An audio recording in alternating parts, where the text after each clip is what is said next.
So welcome everyone to our event today, Anger, Rage and Relationship with Sue Parker Hall. Hi.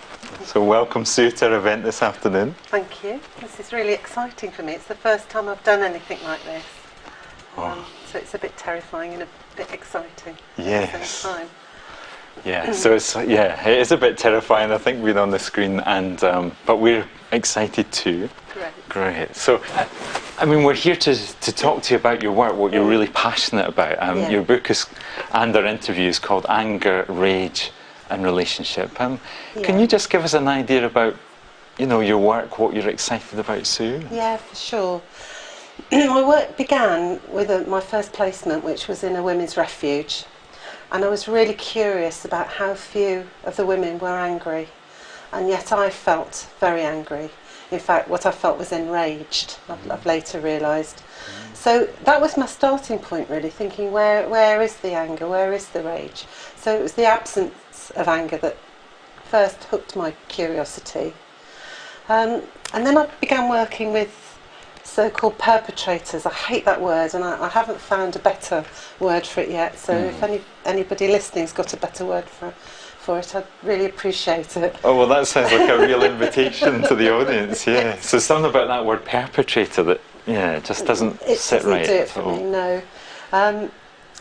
And what astonished me was when I did the history taking for people in the refuge and for the perpetrators, in inverted commas, if you covered up the names and the genders, the early history in terms of trauma were very similar. And that just really made me interested.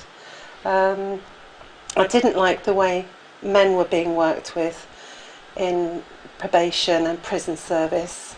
I don't like the psychoeducational one-size-fits-all programme that's rather like a sausage machine that's ironically turns men into objects, often what they're accused of doing to women. Right, okay. And just the whole, doing a lot of research into domestic abuse, finding that it's not as it seems. Not all men are patriarchal terrorists.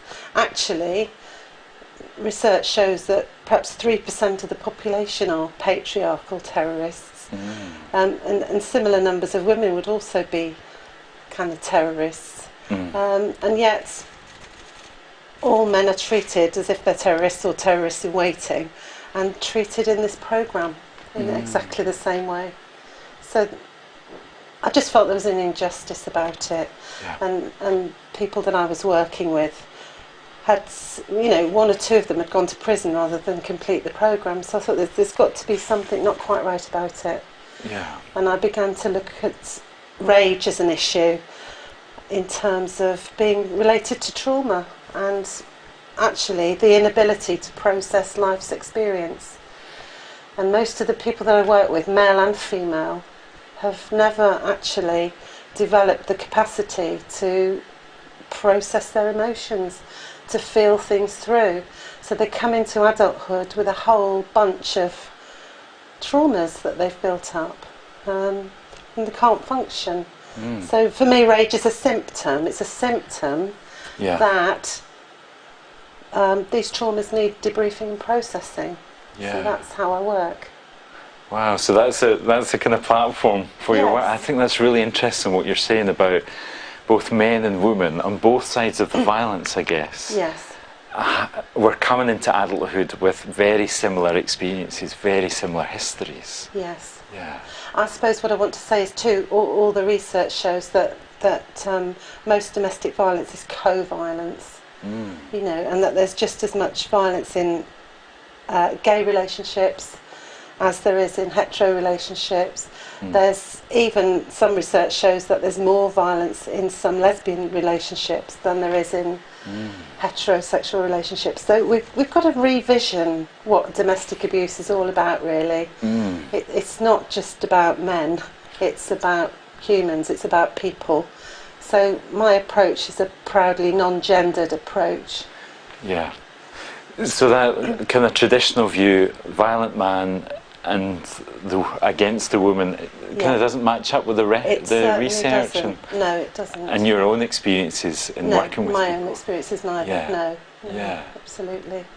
There's a whole dam of research in America, and I'm hoping that this kind of dam will burst and that will kind of clear away this, what feels really outdated, this approach. It's based on a political ideology, a feminist ideology. The outcomes don't support the programme.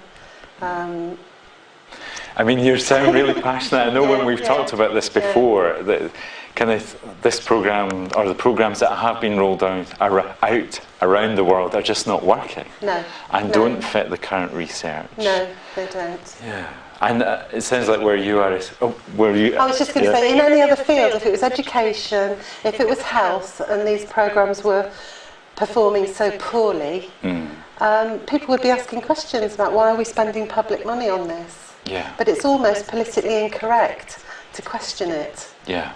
You know, yeah. It's like... But it doesn't sound like that's holding you back at all. Yeah, so you feel really passionate that there's another way to support people in relationships, to not be violent. And, and that rage is a symptom of these unprocessed traumas. Absolutely. Yeah. And I suppose my other main contribution to the field is to have separated out anger from rage. Because traditionally in the psychology model, and I think in the general kind of psyche, anger's at one end of a continuum and rage is at the other.